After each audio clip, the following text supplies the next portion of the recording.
And that is like a motor that is not like till the love is fresh, till you keep this love alive for the people that they are in need. But This love is not gonna extinguish, and your motivation for your work is not gonna you extinguish. keep that love alive. You You use understand? nature to invigorate yourself and to reconnect yourself. You use earthing by Yeah. walking barefoot. But then when you're facing a patient in need as a nurse, do you have a certain technique or ritual that you're willing to share, if at all, in between sessions to disconnect, to reconnect to yourself? How do you manage? Because it must be quite daunting energetically. Yeah, yes, I have tried like to develop like my environment and my life that kind of way that I can recharge myself. I used to do this power walks that I told you before, like walk and do breath work, box breathing, and praying. So those they are like the things I do in nature. Then I love like to walk bare feet, like when it's possible. And I do cold plunges and hot baths. So we have sauna here in Finland. Is like every house, almost every house has a sauna. So I love in the evening or in the time that I need, like really to release the stress, to go to very hot sauna. And then we have a lake here just in front of our house with a dock. So I just go there to plunge. And then just yesterday, we did with my husband like this kind of, and it's very invigorating. And I would want to take all these things. Then I have like red light lamps, and I listen to music, sound therapy, and I got to know all those stuff barely like 2 years ago when I got inside of all this biohacking world, and it really blew my mind of all the possibility that you have nowadays to develop your life, to make your life better, your whole well-being. And I would love, that is my dream, that I could integrate all those kind of things in the center where I'm working. Have you managed to, thank you, have you managed to introduce some of these modalities to your colleagues and to the management of the clinic? Are they receptive to it? Because what's that Yes, actually, I'm a fire starter. So, fire start? um, yeah, you know, in the at least here in Finland, and I think in the northern country, in the healthcare, there is like still an old mentality. There is like this kind of mentality that traditional medicine is the only and primary answer. And we have integrated already neurosonic mattresses in our rehab. So, and Finished. this I have been really, yeah, I've been for the people that doesn't know what is a neurosonic, this is a brand like, but this mattress that have like low vibration waves in the mattress, coming the mattress together like with some relaxing music, and there is different kind of programs, but a patient that comes in the office asking for some olanzapine or some relaxant because he has like a lot of thoughts running, a lot of anxiety.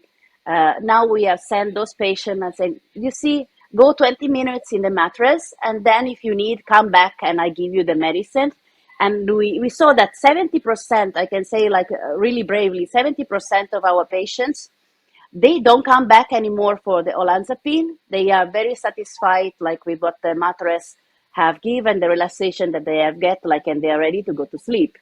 And those, like, really, those things is something like that we really like need, like, to improve, like those centers, the healthcare, with all these things that biohacking is offering to us nowadays. For example, another tool that I have, like bring, I bought like a red light therapy device from the Biohacker Summit, and it's like called Red from Elever Skin, and I have take it to my work.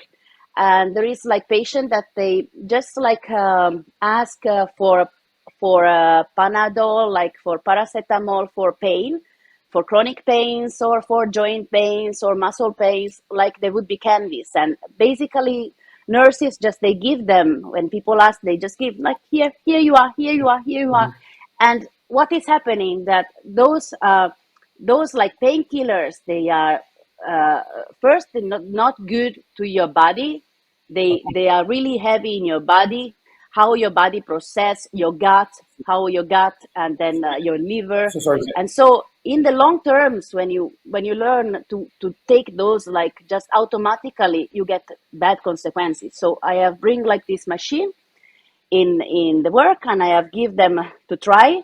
And just yesterday, I was at work, and I got it back, and a patient was saying, "This is amazing." Serena, just this is I very was important. needing like, In your clinic, yeah, are you combining the conventional medication that's used, to treat addiction, etc., the world over, yeah. with some of these new regenerative approaches and modalities that you've learned since discovering the biohacking world? Are you combining the two? Yes, I am the one. I am the one in the group of nurses that is like pushing this to become like a reality and to become like really a known and stable reality. My dream is that our, and not just our rehab, but like in those centers, they could have like more holistic view of curing patient like 360 degrees, like that there would be a spiritual side, that there would be like walking nature, cold plunges, hot and cold therapy. We already have green care, so already like we put like on salad and on vegetables. But my dream is like that all would be like about like functional Mhm. eating, functional food, foraging, that the people would be really involved like So you're pushing, in pushing for making their change. well-being, giving tools. Okay, that's wonderful. And Yeah, are you are you familiar with altitude training? I remember I spoke to you a little bit about what I've gotten involved with here in Switzerland, and now very soon in Brussels and in yeah, different countries. This works wonders on addictions. It's used by yeah, at least one prominent clinic here in Switzerland, because the fact of improving the quality of the mitochondria has a huge effect on also yes, neurotransmitters. I mean, on a ripple of biochemical reactions, but on the brain, and yeah, therefore on the gut, the microbiome, and the brain, and therefore on dopamine and many other brain chemicals. yes, So this could be a very interesting, maybe, yes, modality to. it's true. And myself, I practice apnea walks, and I have got to realize that there is so little knowledge in the healthcare field about all these kind of alternatives, Yes, and we just like try to find what is the easy solution. The easy solution is to give SSRI medicine for depression, to give Abilify for HDAD, and all this kind of like common medicine that they are guided by the the medical business. Is a business, it's money. of course. So, I Of mean, course, like just one thing. they don't want like, Are there mm, times, because as we know, where health is a very subtle equilibrium? Um, yeah, are there times when your brain shifts back, when you think about the Serena you were prior to meeting this gentleman in Greece who became your husband? And are there times when you want to go back to taking substances, either to be calmer or to lift your mood or to improve your focus, and then you go, no, that's part of the past. I mean, does that no, desire actually sometimes I found, suffice, yeah, or not? Or you've really switched? You feel that you've rewired yourself deeply? sometimes I think backward, but just to analyze all the growth that I have had in my life, and just to be thankful to remind me like of the old change that have happened and who I have become today. And I write poems, and I wrote poems since '98 because I born in the '80s, and that was like my first way of therapy. And I didn't know nothing about journaling. I didn't know nothing about this, but I found that myself that writing down in a piece of paper all my thoughts in a form of poem for me has been very therapeutic, and I still do this. And sometimes when I read back like the very old poems, it's like a window that opens, and I feel like that I like to be there.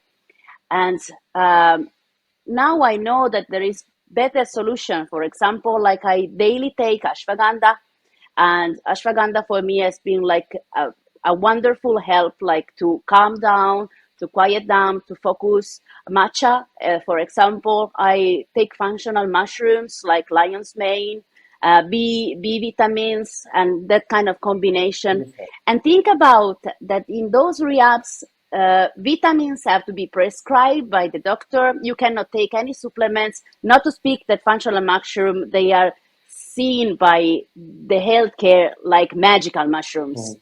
And there is like so much a misconception on what is good for your body. And so Yes. this is like what I'm trying to do in my field, in my small, because there is the people that they have the knowledge. I don't have yet so much knowledge, but there are those that they are the fire starter, the one that put there the idea and just try to excite the people to do the change. And I feel that I am in my working place this person, and I would want like also with this podcast to spread this fire to other nurses out there, other people that they are in control and they can change things.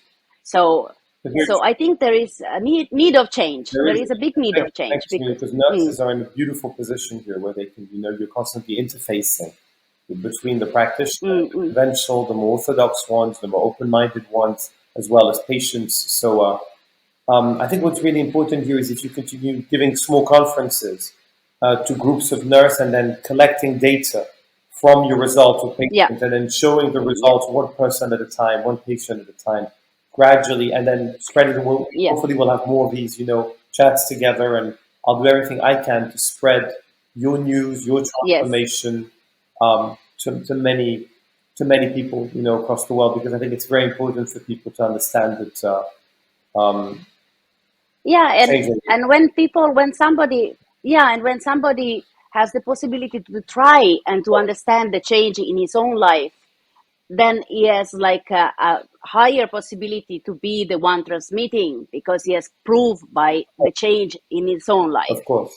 And so that, yeah, that's why I think it's like So not a coincidence that my life story has been so such a no, roller it's coaster. all I'm of really thankful for it. it is because exactly Mm. it's taking from every situation and turning it into a strength as a messenger. But tell me, so Serena, Yeah. so let's just summarize together. So, um, love, at the end of the day, Yes. love being the motor. This is the way I've understood it. Now, correct me if I'm wrong. Love, Yes. Very correct. the discovery of faith, the rediscovery of yourself, the discovery of that true freedom that you were searching initially for.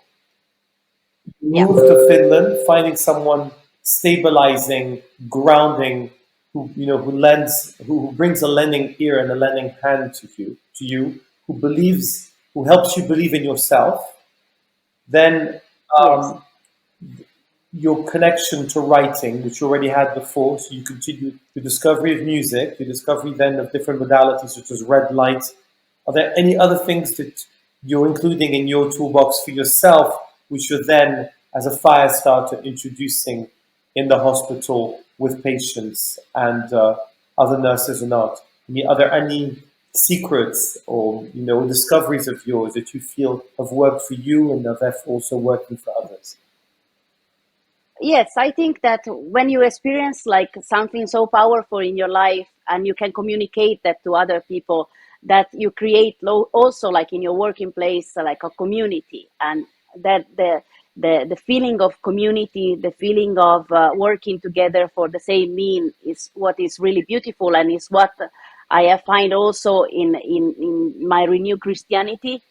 And with my husband we have like this Christian humanitarian organization, and we have just come back from Uganda where we could do a medical camp together with a spiritual and Christian approach, and that I realized like I find really myself. So in if in the future we could like really like use our time, for helping others more and more, that I think that is the meaning of life. I completely agree with you. Thank you, Serena. Maybe on the next podcast, we'll talk about the work that you're doing with your husband in less privileged parts of the Yes, world and giving back and the importance thank of you. a community and building a community and that larger family.